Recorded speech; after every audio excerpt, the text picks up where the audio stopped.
casa e na cultura de vocês. Amém. Eu já disse, vou dizer de novo, eu gosto de quando surge a oportunidade de eu ministrar numa igreja assim, que não é a minha, porque fica mais fácil da gente falar e ninguém achar que ninguém está dando direta, né? Eu não conheço ninguém aqui assim, né? Eu não intimamente, eu não sei a rotina. E eu não vim falar da sua vida nem da minha, eu vim falar da palavra de Deus. Eu trago a paz da minha esposa, não pude vir hoje, mas um dia eu ainda trago ela aqui. Amém. Está cuidando da nossa bebê, que vai fazer um ano já. Como o tempo passará. Deus é maravilhoso. Os irmãos que puderem, por favor, abram as Bíblias no livro de Colossenses. Colossenses, capítulo 3. Colossenses, capítulo 3.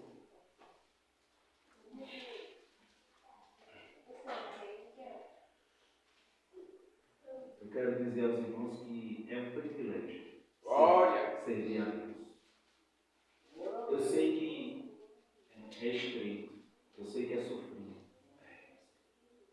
Mas antes de ser qualquer uma dessas coisas, é um privilégio. E eu digo aos irmãos, eu preciso começar dizendo isso. Eu não tenho merecimento, eu não tenho dignidade para servir a Deus. Não tenho.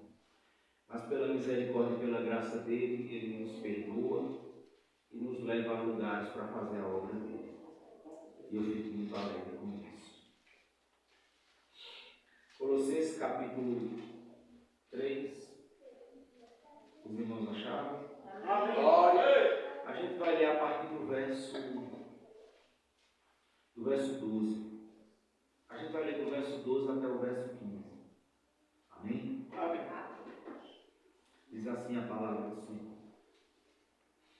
Assim como o povo escolhido de Deus, santo e amado, revestivos de um coração pleno de compaixão.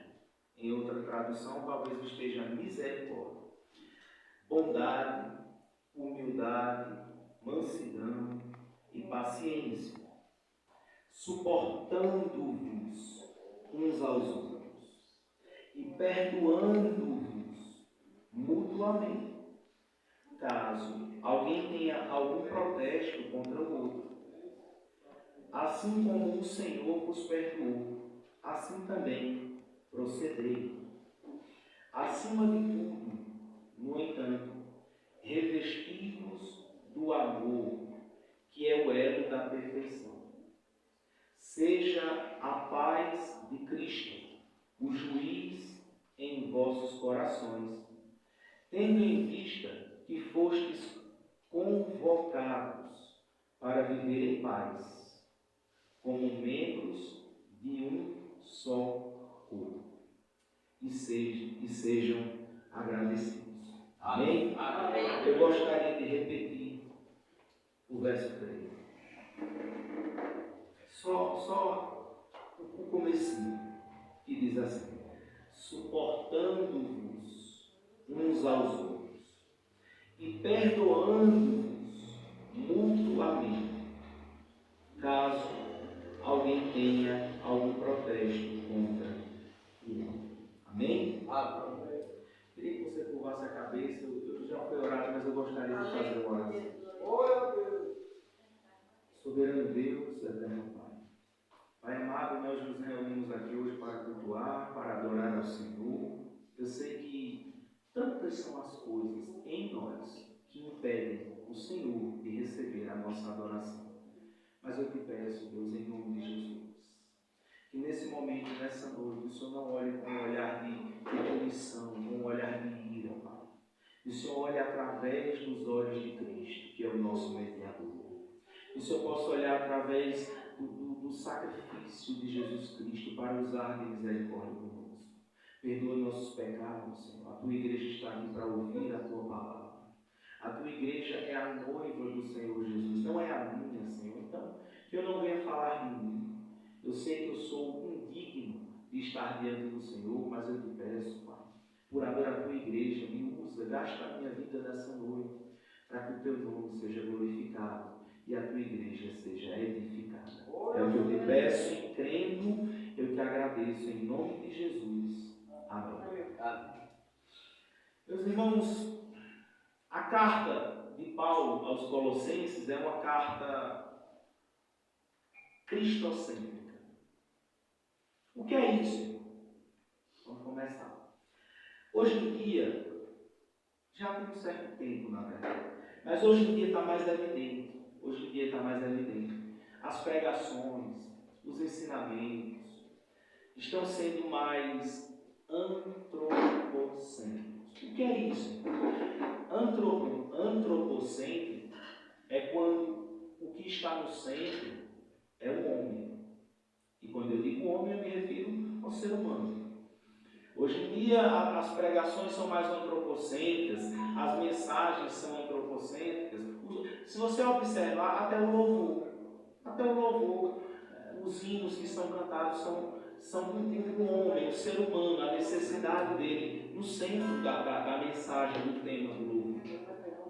E não, eu não estou falando dos louvores que foram cantados aqui, não, pelo amor de Deus. Eu estou falando da realidade que nós estamos vivendo. E enquanto a nossa vivência ela for antropocêntrica, o que é isso de novo? É o homem no centro das coisas. Enquanto a nossa vivência, o nosso dia a dia for esse, nós vamos caminhar, e eu digo isso com muito temor, nós vamos caminhar para um caminho de desespero. E um caminho que não tem volta. Porque até o seu corpo, ou o meu corpo, tombar nessa terra, e com tombar eu quero dizer, você morrer mesmo, a morte física, até esse dia nós ainda temos chance de renunciar, de se arrepender, de fazer diferente. Mas no momento em que o seu e o meu corpo ele tombar, sem vida, sem fôlego, já está decretado para onde nós iremos. Isso deve ser pensado pela Igreja de Cristo. E por que eu estou falando isso? Porque Paulo, quando identificou essa realidade, que as pessoas estavam buscando saciar as próprias necessidades, e preste atenção, a minha e a sua necessidade, ela é superficial. A minha e a sua necessidade, ela é terrena. Ela é terrena. Porque eu vou fazer uma pergunta para você pensar na resposta. Responda não, por favor, mas pense na resposta. Quantos aqui hoje pensaram no céu? Mas eu não estou dizendo o céu na nuvem, não. Onde o avião passa. Não. Eu estou falando no terceiro céu, no paraíso de Deus. Quantos de nós pensamos nas coisas de lá? É complicada essa pergunta, porque poucos de nós pensam. Mas eu preciso dizer, Igreja do Senhor, quantos de nós aqui hoje pedimos uma porta aberta, um livramento, talvez um emprego, certamente uma cura, uma libertação? A gente pede. A gente é necessitado, nós somos pessoas que precisamos de muitas coisas e a gente pede. Mas eu queria levar a igreja nessa noite a pensar. Ô irmão, você não veio aqui para fazer a gente pular, não. Para fazer a gente marchar, não. Quem faz pular e faz marchar é o Espírito Santo. E eu não tenho essa capacidade de fazer você pular e marchar. Se eu fizer na carne, talvez você pule, mas é em vão. A minha missão aqui hoje é falar ao seu entendimento. E aí o Espírito Santo vai tirar o entendimento e descer para o coração. E o nome de Jesus vai ser glorificado nessa noite. Meus irmãos, identificando essa necessidade, essa realidade absurda, Paulo sente a necessidade, conduzida pelo Espírito Santo, para escrever uma carta cristocêntrica. O que é uma carta cristocêntrica, irmão? Se antropocêntrica é o homem no meio, como objetivo primário, cristocêntrica é o contrário, é Jesus como objetivo primário e fundamental e central da carta. É por isso que ele começa o capítulo 3 dizendo assim, capítulo 3, verso 1. Pode acompanhar aí no texto. Não feche sua Bíblia não. Não feche sua Bíblia não. É culto de doutrina, ensino, né? Então não feche a Bíblia não. Colossenses capítulo 3, o verso 1. Ele diz assim: portanto, visto que fostes ressuscitados com Cristo, buscai as coisas do alto, onde Cristo está assentado à direita de Deus. Isso aqui é o que eu comecei falando. Eu não estou falando de você e eu pensar no céu das nuvens. Não, o céu das nuvens está lá, não é lindo. É a nuvem branquinha, às vezes vai chover, está mais escurinha, é o céu azul, ou a noite é um azul bem escurinho, parecendo preto. Não. Eu estou falando das coisas do reino de Deus. Paulo está dizendo, se vocês já foram ressuscitados com Cristo, aí eu faço uma pausa e pergunto, irmão, para eu e você, para uma pessoa, para um ser humano ser ressuscitado, precisa primeiro o quê? O que é que precisa para um ser humano ser ressuscitado? Primeiro ele precisa estar morto, né? Ninguém aqui, vou ressuscitar você. Não, está todo mundo vivo, né? Então assim, primeira coisa, isso é Paulo dizendo, viu? Se você já foi ressuscitado, aí eu pergunto, para você ressuscitar, você tem que morrer. Aí agora eu vou perguntar, você já morreu? Não, irmão, eu estou aqui, um dia eu sei que eu... Não. Eu estou falando da morte para as coisas do mundo. A Bíblia é um negócio fantástico.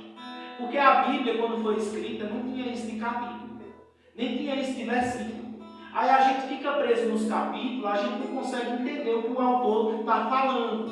E para você entender o verso 1 do capítulo 3, você tem que voltar no capítulo 2, o verso 12. Volta aí. Capítulo 2 do Colossenses, o verso 12. Vê o que é que Paulo está dizendo. Isso aconteceu quando fostes sepultados com ele em maiúsculo, está falando de Cristo, no batismo. Aí eu pergunto à igreja, você foi sepultado já? Porque aqui está falando de você ser sepultado no batismo. Não é você ser sepultado com a terra no rosto, não é isso não. Eu estou falando de você foi sepultado no batismo. Porque o que é o batismo? Igreja de Jesus. É você descer as águas e subir uma nova criatura. Só que não se engane não. Porque quando você sobe uma nova criatura, significa que você abandona as velhas práticas. Mas a todo instante, já foi falado aqui na primeira oportunidade, eu e você todos os dias lutamos. A gente luta. E é luta carnal, é luta espiritual. Olhe, é luta emocional. Tem uma menina tão jovem, 25, 24, 23, não sei, 25 anos mais ou menos. Ela está noiva de um homem de Deus, viu? E ela vai casar. Deus é bom. Mas as coisas do casamento estão gerando nela ansiedade. Aí ela está ficando angustiada, ansiosa. Aí foi no médico, no psiquiatra. Aí o psiquiatra botou um remédio para ela, mandou ela procurar um psicólogo. Quando a Bíblia tem uma receita para isso.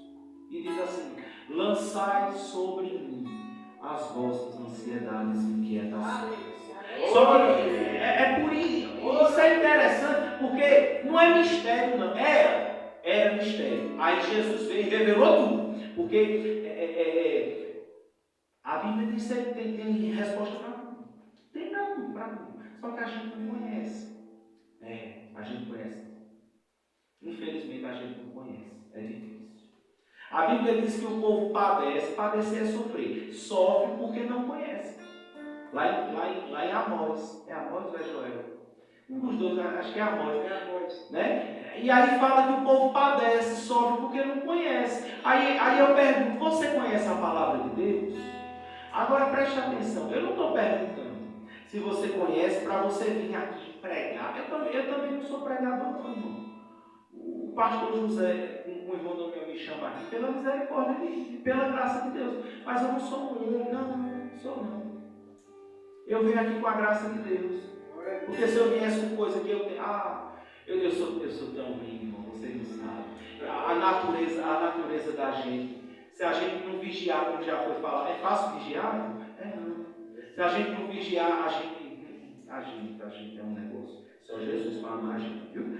E aí, Paulo está dizendo, você foi sepultado. Aí eu pergunto. De novo, para você ser sepultado, primeiro você tem que o quê? Morrer. E aí eu pergunto, você já morreu? Você já morreu? Será que você já morreu? Eu vou lhe mostrar uma coisa. Antes dessa palavra alcançar você, ela me alcança. Porque tudo que eu estou pregando aqui, ela veio primeiro para mim. Olha, você tem vontade, sim ou não? Sim, você tem vontade. Eu tenho vontade, nós temos vontade. Só que a minha pergunta é assim: qual é a vontade do morto? Não. O morto não tem mais vontade, não.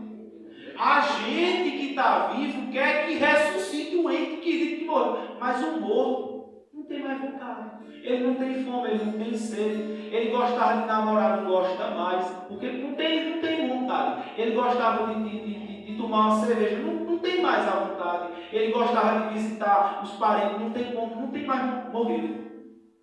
Agora eu lhe pergunto de novo, você morreu? Porque a igreja é cheia de gente que diz que morreu, mas que é cheia de vontade. É cheio de vontade. E o pior não é... Agora presta atenção. Você morreu. Se você morreu, você não tem vontade mais. Significa que as vontades velhas morreram ali. Aí vem Jesus e ressuscita você.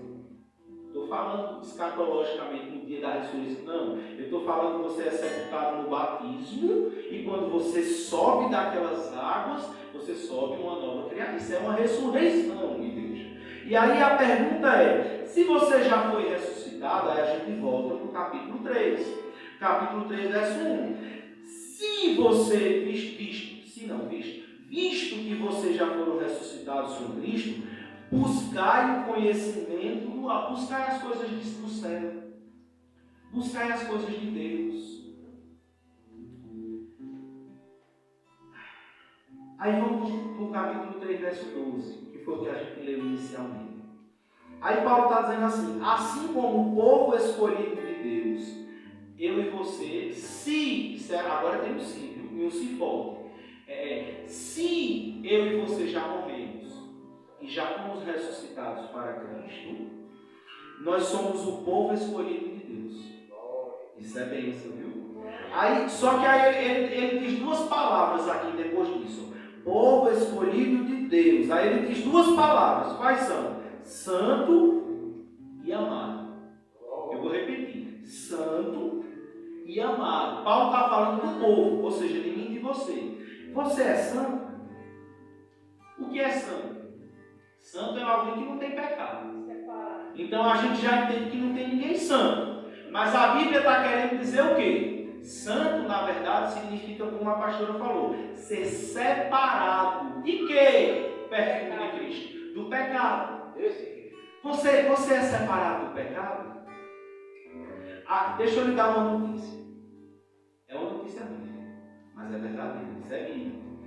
O pecado, ele existe dentro de você. Dentro de mim. Não, mas eu batizei. Aí agora o pecado não floresce, ele não dá fruto. Pelo menos não é para dar. Mas ele continua ali, a raiz dele. É por isso que a briga é diária. É todo dia que você briga. Não teve hoje alguém que pisou no seu dedão, na unha cravada? Teve. Você teve. E aí, quando pisou, você teve aquela vontade, não foi de foi não. De dizer Deus abençoe, não. A vontade foi de pegar no pescoço. Foi. Eu sei que foi, porque é assim a natureza do ser humano, é essa. E eu não estou falando de encravada mesmo no pé, não. É quando alguém machuca a gente de alguma forma. A gente tem aquela vontade. Aí hoje, quando isso aconteceu, você levou domínio próprio que você tinha para você guardar a sua reação. E você venceu a luta hoje. Diga glória a Deus. Mas amanhã vai ter outro. Amanhã tem outro para você vencer de novo. Pode não ser a mesma pessoa, mas vem. É por isso que é diário, gente. É diário. A separação ela tem que ser diária do pecado, da vontade de errar. Nós temos vontade de errar. A gente é falho. Olha, eu digo muito quando eu estou ministrando que o ser humano ele não presta. Mas me perdoe, eu não estou ofendendo você não. Eu estou reproduzindo o que a Bíblia diz. Irmão, e onde é que a Bíblia diz? Eu lhe digo. Porque agora quando alguém disser pregando a palavra que você e eu não presta, você não vai se ofender, né? Romanos capítulo 7. Me diga, olha, você é melhor ou pior do que o apóstolo Paulo no Evangelho de Cristo? Eu acho que eu vou falar de mim, né? Eu sou menor, eu sou muito pior do que Paulo. Paulo escreveu 13 cartas no Novo Testamento. Né? Só a carta aos Romanos que ele escreveu, se a Bíblia inteira se perdesse, os 65 livros, só o livro de Romanos era o suficiente para salvar a humanidade, a palavra que está escrita em Romanos. Isso é teólogo, foi Paulo que escreveu. O que foi que eu e você fez para ser melhor do que ele? Então, eu acho que a gente é pior do que Paulo. Aí Paulo, que é melhor que a gente, lá em Romanos capítulo 7, ele está refletindo. Ele está fazendo o que, igreja? Refletindo. Ele não está marchando. Ele não está pulando, falando. Não, ele está pensando. Porque o ser humano, ele pensa. É para pensar, né? Ele pensa. E aí quando ele começa a pensar, ele chega a uma conclusão. Aí ele diz assim, e presta atenção, eu sei, é uma pregação chata. É uma pregação chata. Porque era melhor eu estar dizendo aqui, vem chave aí. Vem chave, vem chuva de bênção. Vem um carro novo, vem uma casa nova. Eu sei que é. Mas eu ouvi falar de mim, eu ouvi falar da palavra. E a palavra, desde o começo do culto, que fala, já começou com o Salmo 139, dizendo assim, sonda, Senhor, e conhece, para poder corrigir. E aí? Mas preste atenção, porque Jesus Cristo está nesse lugar, nessa noite, para mudar a sua vida. E aí, Paulo diz assim, o bem que eu quero fazer, eu não faço. O mal que eu não quero fazer, quando pensa que não, eu estou fazendo. Aí ele chega a uma conclusão, e ele diz, miserável homem que eu sou. Quem vai me livrar do corpo dessa morte? Aí Paulo está dizendo assim, eu não presto. Aí é por isso que eu digo, eu estou reproduzindo na Bíblia, tá certo? E assim, quando ele fala que você deve ser santo, quer dizer que você deve viver uma vida separada. Agora preste atenção, amados. É separada do pecado e dos embaraços. O que é isso, irmão? Eu vou lhe dizer. Eu não sei se você quer ouvir, mas eu vou lhe dizer. Nem todo embaraço é pecado, não. Mas todo embaraço vai levar você para o pecado. Vai levar você para o pecado. Eu vou dizer. Eu vim pregar, eu vou dizer. Você tem amigo, você é gente boa, mas você tem amigo, você tem amiga. Às vezes você está conversando. Eu vou repetir, você está conversando. Você não está fazendo nada não, você está conversando com um amigo ou com uma amiga. Você não está pecando por conversar, não. Mas aquele tipo de conversa vai levar você a pecar. Vai. Porque as palavras é assim, amados de Jesus. A palavra é assim. Quanto mais você fala, é o contrário. Quanto mais você fala, alguém acha que está botando para fora. Não. Quanto mais você fala, mais você se enche. Eu posso dar um exemplo para você entender? Quando você tem uma pessoa que lhe magoou, agora não é mágoa não, é uma mágoa verdadeira. Aí você diz assim, eu perdoei. Perdoou, sabe? Aí você começa a conversar com outra pessoa que não tem nada a ver sobre essa pessoa e você vai contando o que a pessoa fez. E você começa a se encher de tanta raiva, de tanto desgosto, de tanta frustração. Pensar que não, você está chorando. Mas você perdoou, não foi? Foi, você perdoou. Eu estou vendo o perdão. Eu estou vendo o perdão. E aí é interessante, porque quanto mais você fala, ao invés de botar para fora, você se enche de quê? De raiva, de frustração, de angústia, de tudo. E aí você vai alimentando, acrescentando. A conversação é a mesma coisa. Você tem que vigiar na conversa. Isso é para homem, isso é para mulher também. Tem que vigiar na conversa, porque nem você pode falar de tudo e qualquer coisa, mas nem tudo você deve, porque não edifica. Tem coisa que é embaraço, é laço para tirar você da presença de Deus. Mas Jesus Cristo, através dessa palavra, veio libertar você nessa noite. Glória a Deus. Glória a Deus. Aí ele tem mais coisa, mas o tempo é pouco, eu não posso me aprofundar tanto. Aí eu vou dizer assim, ó. Ele diz outra coisa depois de santo. Onde é que eu estou? 12, pronto. Amado. Ele diz assim, amado. Você é amado. Mas primeiro, amado por quem? Não, minha mãe me ama. Oh, Jesus. Se sua mãe não lhe amar, você é um negócio pior do que a gente imagina, né? Não, eu estou falando, você é amado de Deus. Você é amado de Deus. Você é amado. Pai, e pensa. Deus lhe ama. Aí a gente usa da conveniência. A gente vai para a Bíblia e diz assim, ama. Aí a gente pega a frase que é uma frase áurea da Bíblia. É a frase que está nos para-choques caminhando. Aí a gente diz, ama, Deus me ama. Por quê? Porque Deus amou o mundo de tal maneira que deu seu Filho unigênito, para que todo aquele que nele crê não pereça, mas tenha a vida. É uma frase linda, mas você não sabe o que ela significa. E não vai ser hoje que eu vou dizer, porque não vai dar tempo. Mas a pergunta é, Deus ama você? Porque olhe para mim.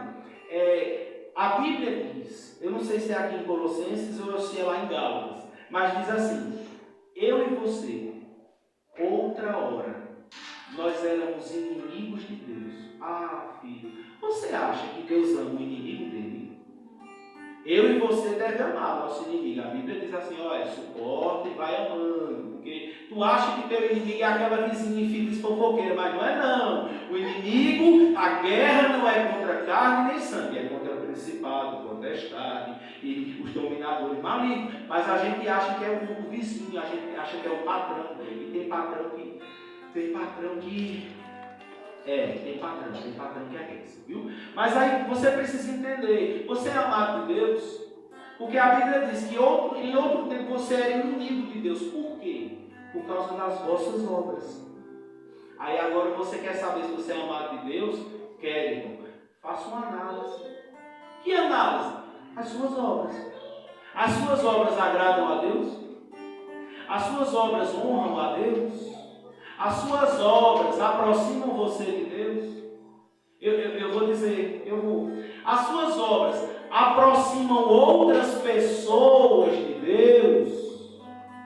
Ou as suas obras afastam as pessoas de Deus? Porque é triste, isso aqui é pesado, viu? Eu vou dizer. Tem gente que alguém olha para essa pessoa e diz assim, é por isso que eu não vou na igreja. Porque para conviver com esse tipo de pessoa que se diz crente, eu prefiro nem estar lá dentro da igreja. E você conhece alguém? Conhece. Eu conheço, você conhece também. Você sabe. As pessoas olharem para você, elas têm que ver a essência de Cristo. Elas têm que sentir o aroma de Jesus. Qual é o aroma de Jesus? Se o senhor não sentiu o cheiro, o senhor não estava lá para ver o cheiro do perfume do corpo. Amado, o aroma de Jesus está aqui, ó, verso 12. Um coração cheio de misericórdia, bondade, humildade, mansidão, paciência. Isso aqui são características do aroma de Jesus. Você tem esses aromas? Eu vou falar. Eu vou entrar agora nessa parte. Deus me ajude, mas eu vou falar aqui. O apóstolo diz assim, revestidos. Tem alguma tradução aí que talvez ela diga assim, se vista. Aí eu vou perguntar. Para você se vestir, primeiro você tem que estar como? Nu, despido, despojado. Agora, a gente está falando de quê? Do blazer, da blusa, da calça? Não. Sabe o que é que eu estou fazendo aqui? Eu não estou pregando. Eu estou lendo a Bíblia com vocês. Porque isso é ler Bíblia.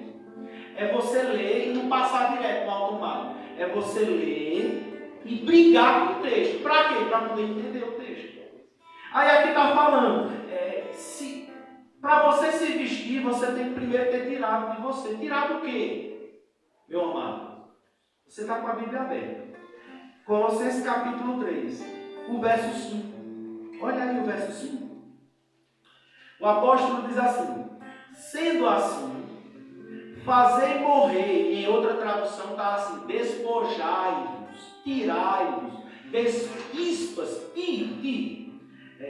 tudo o que pertence à natureza terrena. Aí Paulo diz, porque ele dá nome aos bois, né, para não ficar ninguém confuso. Imoralidade sexual.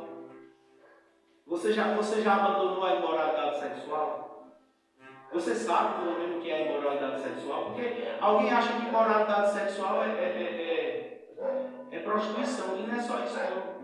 Dentro de um casamento, eu vou dizer, dentro de um casamento pode ter imoralidade sexual também. Pode. Mas, meu irmão, se eu casei, o meu marido é meu e a minha esposa é minha. Então, pode tudo, pode não. O lugar que pode tudo é o inferno. Lá pode, qualquer coisa. Lá vale tudo. Mas, diante de Deus, tem regras. Tem regra. Tem regra. Diante de Deus tem regra. Então você que é casado, você busque fazer suas coisas com a sua mulher. E é bom, viu? Isso aí é um privilégio de Deus para a humanidade. Mas busque fazer dentro do conhecimento da palavra, para não ir contra a vontade de Deus. E você está falando isso por quê, irmão? Ora, eu estou falando da palavra. Mas está falando coisa que eu estou... Isso aí pega em mim. Foram falar o quê? Não vieram me falar nada. Não vieram me falar nada. Mas eu acredito ainda em um Deus que ele não fala para os ventiladores, não. Ele fala para as pessoas ouvirem. E aí, imoralidade sexual, impureza. Você é uma pessoa pura? Você é uma pessoa pura. E eu não estou falando do banho, não. Viu? Porque o banho, Deus ajuda. Mas eu estou falando, você tem pureza no coração? Ou será que tudo você leva para um caminho errado? Tudo você distorce o jeito de falar, o que a pessoa está tentando fazer. A gente precisa lavar nosso coração e a nossa mente, para sermos pessoas puras. A gente precisa. Vontades más. Você tem vontade de mim? Eu tenho. Eu já disse a você que a guerra é todo dia. E tem hora que as pessoas falam umas coisas, que dá vontade, dá. E você ir lá e resolver. Isso é uma vontade ruim. É disso aqui que Paulo está dizendo. Tire de dentro de você. Você não vai conseguir impedir que ela venha, não. Mas domine para você não deixar ela se manifestar. Isso é se despir. Isso é se despir. Aí ele diz mais. E a ganância. Em outra tradução diz avareza. Você é avarento? Será que você é avarento? A avareza é um amor ao dinheiro. A avareza é um amor ao dinheiro. Porque às vezes você acha que para você amar o dinheiro você precisa ser rico. Não precisa não, viu? Precisa não. Tem gente pobre também que ama o dinheiro. Tem gente que quando recebe uma proposta para fazer, não espera nem contar o que tem que fazer. Já dizer quanto eu faço. Desse jeito. Ou você acha que não? Eu devo estar falando besteira aqui. Aí vamos para frente. Aí diz assim, e aí, as vontades más e a ganância, que também são idolatria. Irmão, é idolatria. Já foi falado aqui de idolatria. Mas a idolatria não é só você se prostrar dentro de uma imagem, não. Não. Isso era naquele tempo que era muito óbvio. Hoje a idolatria é muito mais simples. E muito mais terrível. Porque às vezes você idolatra, sabe quem? Assim mesmo. Eita, a pastora está no espírito. Você mesmo. Você olha de frente para o espelho e você é o seu próprio ídolo. Eu vou falar, perto de Cristo. Eu vou dizer a você, olha, às vezes você olha de frente para o espelho e você está enxergando o seu ídolo. Mas como é isso, irmão? Eu vou perguntar de novo. Você morreu? Não morri não. Então as suas vontades elas vão dominar você. Quando você morre para Cristo, o seu ídolo é Ele. Quando você morre para Cristo, o seu único motivo de adoração é Ele.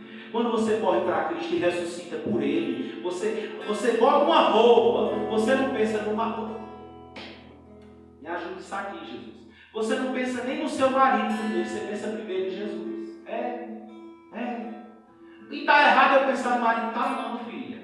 Mas você precisa ter a prioridade, primeiro Jesus. Primeiro Jesus. Primeiro Jesus. Mas eu vou fazer a pergunta. Eu vou perguntar, viu? Você não precisa responder não. Mas pense na resposta. Quando foi a última vez que você vestiu uma roupa? Mulher, você que é mulher. Você vestiu uma roupa. Você parou de frente para o espelho e pensou assim, Jesus está bom? Quando foi a última vez? Ô irmão, eu fiz isso aí 30 anos atrás. Não. É diário, filho. Isso é diário, isso é todo dia. Isso é todo dia. Ô irmão, eu estou pecando em não fazer isso. Não, isso não é pecado não. Mas isso mostra que a gente não tem um relacionamento tão próximo com Cristo como deveria. Porque você é casado. Preste atenção. Você é casado, casada. Você compra uma roupa. Você compra roupa. E se você não compra, em nome de Jesus, de acordo com a vontade dele, que ele abre a porta para você comprar roupas para a glória do Senhor. Então, você compra roupa. Aí quando você vai provar a roupa, você mostra tudinho a quem? Ao marido. Você mostra. Porque ele vive com você. Não é assim? Porque se houver alguma coisa que ele olhe e diga assim, ô filha, essa roupa aí está mostrando isso e isso e não deve mostrar. Aí você deixa de usar. Não é assim? Jesus é mais próximo ou mais distante do que o seu marido e você? É para ser mais próximo, né? Mas às vezes a gente, por essas reflexões tão bestas, tão simples, a gente vê que ele está um pouquinho mais distante. Deus me ajude. Aí vamos entrar aqui, ó, coração, versículo 12, a parte B. Revestivos de um coração pleno de compaixão ou de misericórdia. Está dizendo assim, um coração pleno, está dizendo um coração cheio. Você é misericordioso? Será que você é misericordioso? Eu já disse que o ser humano não é coisa boa, né? Eu vou dizer de novo, não é coisa boa não. E a gente, preste atenção, a gente é especialista em querer receber das pessoas o que a gente não quer ou não está disposto a dar às pessoas. Eu vou dizer, você quer ser perdoado, mas você não quer perdoar. Você quer ser perdoado, mas não quer perdoar. E aí como é que faz? Na matemática do céu não bate. Mateus fala no evangelho que ele escreveu. A falta de perdão é imperdoável por Deus. E Deus perdoa todos os nossos pecados, né? Mas se você não perdoa, você não recebe perdão. Está falando perdão de novo, irmão? Eu estou. Misericórdia. Você usa de compaixão com o seu próximo, mas olha, não é com seu amigo, ou com a sua mãe, ou com o seu esposo, não. Embora que tem hora que é difícil também, mesmo ser próximo, é difícil. Mas é com seu inimigo, é com quem te deve. É porque naquela época, o contexto que fala é dever dívida, dinheiro mesmo. Mas não vamos aplicar na nossa realidade, porque a gente quer ganhar dinheiro, a gente não tem dinheiro para receber normalmente, né? A gente luta para conquistar dinheiro. Mas olha, pessoas que ferem você usa de compaixão? Será que você tem usado? Não dá para aprofundar muito, aí eu vou passar. Aí diz assim, ó, bondade, você é bom? Será que você é bom? Antes de você responder, eu quero lhe lembrar de uma passagem bíblica, para você não responder e depois ficar com a cara de bobo, feito eu. Alguém chega para Jesus, viu?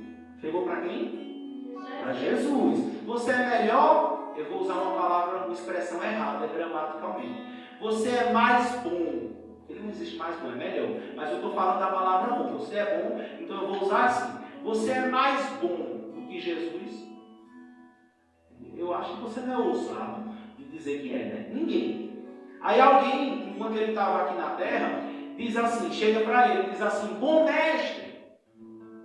Aí ele diz, bom? Por que você me chama de bom? Veja que ele não repreendeu o mestre, porque, né, ele repreendeu o bom. Por que você me chama de bom? Bom é o Pai. Aí eu pergunto agora eu pergunto de novo, você é bom, filho? A igreja de Cristo, vocês são bons? São bons? A gente nem abraça para não quebrar as asas de tão bom, tão anjo que são. A gente, irmão, olha, me perdoe, pastor, me perdoe, mas eu falo. A Bíblia diz que o ser humano tem uma raiz dentro dele que não presta para nada, que é a raiz do pecado. E se você não dominar, Deus ajude. Vamos para frente, humildade. Não vai dar tempo de falar disso. Humildade, você é humilde? Olha, antes de você responder de novo, eu vou explicar. Você já cortou cebola? Já? Uma cebola? Pronto. Quando você corta uma cebola, você corta um pedaço, você tira uma camada da cebola. O que é que tem debaixo? Outra camada. Aí você tira essa outra camada, o que é que tem debaixo? Outra camada. É cheio de camada, né? O orgulho, a soberba, é igual a cebola. Quando você consegue, através da graça, misericórdia e poder de Deus na sua vida, se livrar de um pouco de orgulho, porque a gente é orgulhoso, embaixo tem mais. Tem. Aí você olha agora e diz assim, mas Jesus já me libertou, lindeza. Está aí dentro ainda. Está aí dentro ainda. A gente precisa viver em vigilância e lutando. É por isso que a salvação não é um momento específico e acabou o resto da vida. Eu já falei isso aqui, eu vou dizer de novo. A salvação são 3 etapas. Você foi salvo na justificação. Você está sendo constantemente salvo na santificação diária. E um dia você será salvo na glorificação de Jesus na sua vida. Mas é diário. Aí eu pergunto, você é humilde? A humildade é um negócio tão difícil, é um bicho tão difícil, que quando você diz que tem humildade, você já perdeu. A humildade é isso. Agora deixa eu explicar o que é humildade, para você não sair daqui achando que... Não.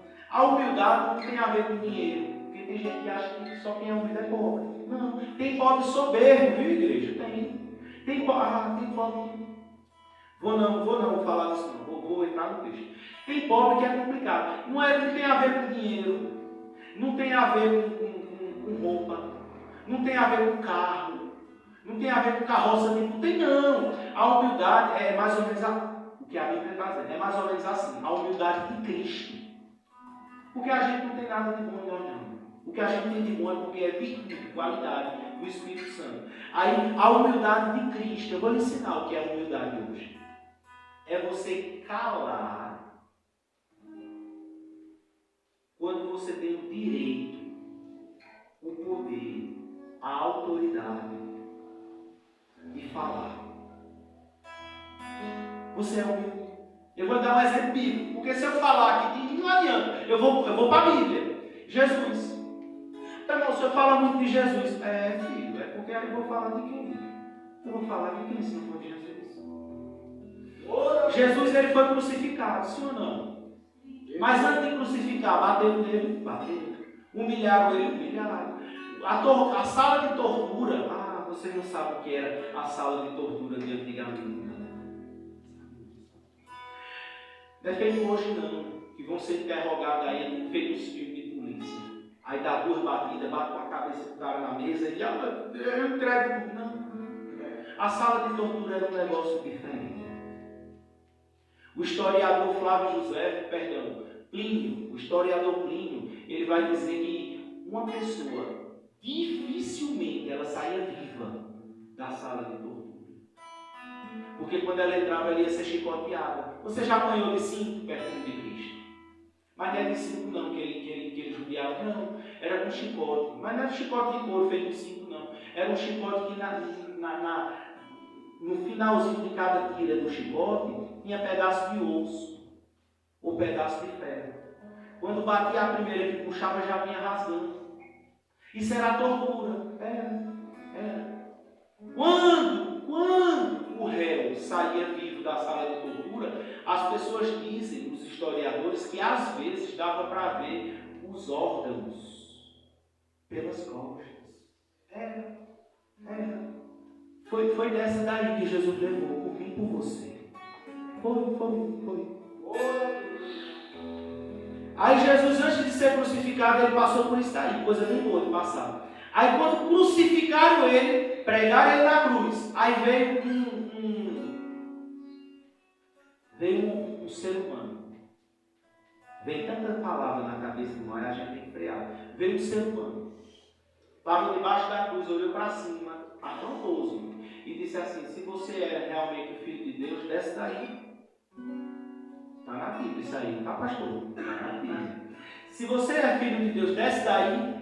Você imagina eu e você numa situação dessa? Nós descíamos.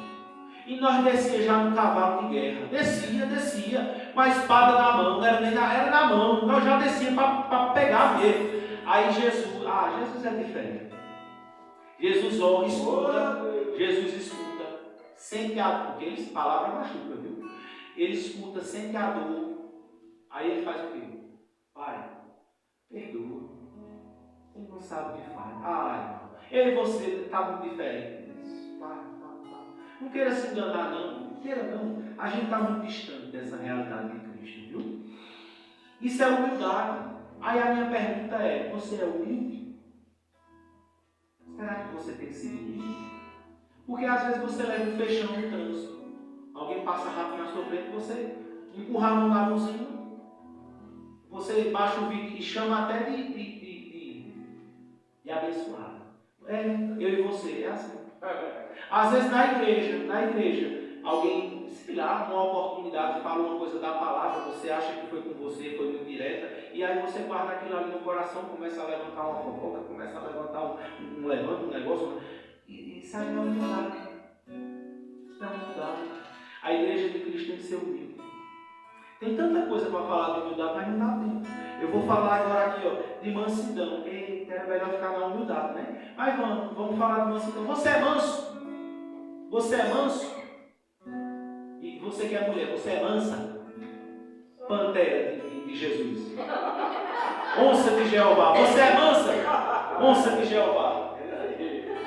E você, leãozinho, que é um homem, né? Você, leãozinho, você é manso?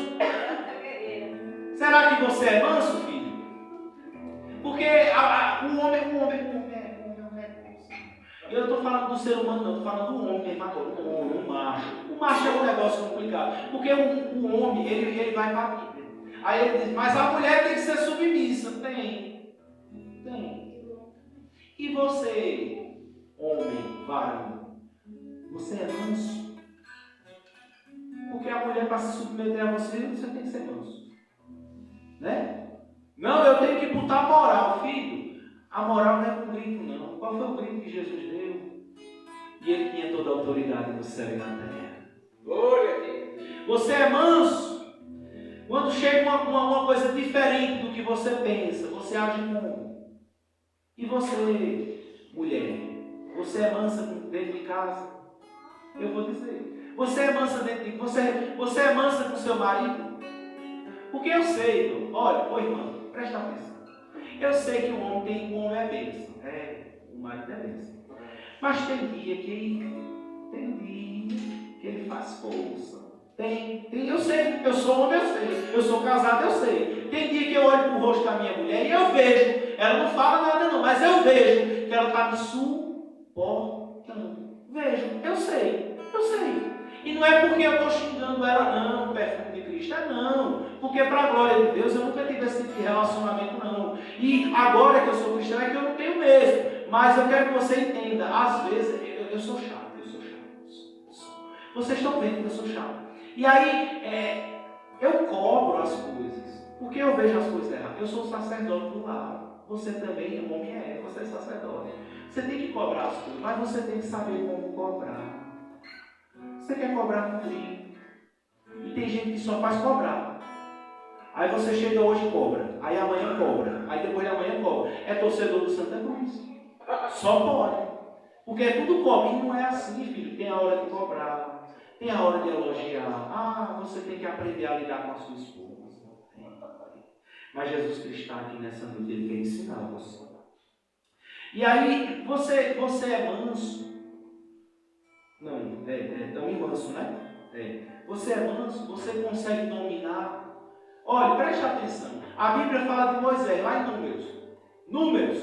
A Bíblia fala que Moisés era o homem mais manso que havia na terra.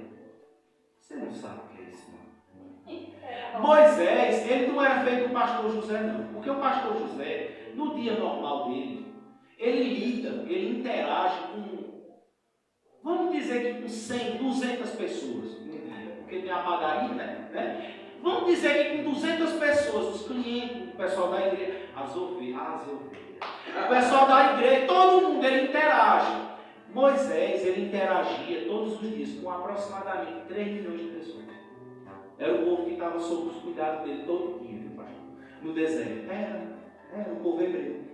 Aí a Bíblia vai dizer que ele era o homem mais manso. Aí tem um dia que Deus chama Moisés. Ele diz: Moisés, sobe. Para onde? No Monte Sinai. Vai, eu quero falar contigo. Eu já passei. Aí ele diz assim: sobe no Monte Sinai. Quando ele chega lá em cima. Quando ele chega em cima, 6 dias se passam. No 7º, Deus diz assim: entra na nuvem de glória. Eita Deus, ô glória. Aí ele entra. Quando ele entra, 40 dias e 40 noites, ele passa lá dentro, conversando com Deus. Mas não é conversando feito eu e você ora, não, filho. É um de frente para o outro. Você não entende o que é isso? Eu não entendo o que é isso, não. É um de frente para o outro. Porque Moisés era grande diante de Deus, porque ele tinha intimidade com Deus. E aí começa a conversar, e eu só imagino. Aliás, eu nem consigo imaginar as coisas que Deus falou para Moisés, o que ele ensinou para Moisés, o que ele mostrou para Moisés. Mas eu sei que dali de dentro ele saiu com 2 tábuas na mão, os 10 mandamentos. Só que no meio da conversa, Deus para de falar. Aí Deus diz assim: Moisés, desce. Foi que houve, Deus? O povo, o teu povo. Porque já, olha, quando eu e você está vivendo no pecado, Deus, a gente deixa de ser povo de Deus, viu? Isso é a Bíblia que diz, viu? O teu povo pecou. Moisés diz: não, Senhor, eu deixei todo mundo lá embaixo, tudo ensinado. Eu disse que eu ia, mas voltava. Está todo mundo nos trilhos. Ele disse: está não, Moisés, está não. O povo construiu um bezerro de ouro e começaram a idolatrar. Aí, nessa ira, porque o pecado da gente ira Deus. Nessa ira, Deus diz assim: eu vou acabar com tudo. Eu vou matar Moisés, todo mundo. E a partir de você, eu faço uma nova geração. Aí Moisés, olha, intimidade com Deus gera privilégios, viu? Porque Moisés diz assim: Senhor, é melhor não. Olha que ousadia. Vê que ousadia. Porque você lembra de Jó? Jó era um homem íntimo de Deus. Viu? Quando Deus aparece para Jó, Deus faz 62 perguntas, se não me engano, a Jó. E uma delas ele diz assim: Jó, quem foi que me deu conselho para eu criar tudo isso aqui? Quem foi? O que Deus está querendo dizer? Quem é que tem a capacidade de me dar um conselho? É o que Deus diz para Jó. Aí, lá no alto do monte, quando Deus disse que vai matar todo mundo, aí vem Moisés. E diz assim: Senhor, é melhor não. É melhor não. O que é que as outras nações vão falar? Que o Senhor tirou o seu povo. Moisés era inteligente. Tirou o seu povo, porque não é meu. Tirou o seu povo do Egito. Para quê? Só para matar no deserto. Aí Deus para. Aí Deus para e diz assim: tá certo. Mas eu não vou com você não. Eu vou mandar o meu anjo com vocês. Porque se eu for, a minha ira vai matar vocês. Eita, Jesus Cristo. Isso aí já está mostrando Jesus. É porque a gente não entende de Bíblia. Mas isso aí já está refletindo, mostrando o que é e quem é Jesus. Jesus. Porque o anjo do Senhor é o próprio Jesus Cristo. E eu e você estamos aqui hoje, aí onde você está. E lá em cima está Deus, olhando em sua direção. Mas se o olhar dele passar direto para você, eu e você morra aqui e agora, por causa do nosso pecado. Mas entre você e Deus tem um mediador, é Jesus Cristo de Nazaré Todo-Poderoso. Ele está dizendo assim: para, fica um pouquinho mais aí, calma que eu estou ajeitando, calma que eu estou ajeitando, calma que eu estou ensinando, eu estou corrigindo, vai dar fruto, vai dar. Isso é Jesus Cristo fazendo comigo e você. Mas aí quando Moisés desce, ele vê o que Deus disse lá em cima. Vê o povo cultuando ao bezerro de ouro. Você sabe como era o culto? Não era assim como estava, não. Era dançando ao redor, nu, prostituindo, tendo relação sexual. Todo era assim. Era assim. Mulher com mulher, homem, do jeito que fosse. Era. Aí Moisés vê aquilo e se enche de ira. Aí o que é que ele faz? Ele quebra as tábuas do mandamento e mata o povo. Vê? O que Moisés disse para Deus não fazer, ele mesmo faz. Mas tem um detalhe. Quando Moisés usou da sabedoria divina, Moisés estava tão pertinho da presença de Deus. Mas ele deixou Deus lá em cima e desceu o monte. É o que eu estou dizendo, meu amado. Que se eu e você não andar com a presença constante, presente e evidente em mim e em você, a gente não consegue ser manso, não. E eu vou encerrar falando de paciência. Vê. A gente falou de um versículo só. Foi o versículo 12. E até o 16, o 15. Mas eu vou encerrar com paciência. Vou encerrar com paciência. Eu já passei da hora. Você é paciente?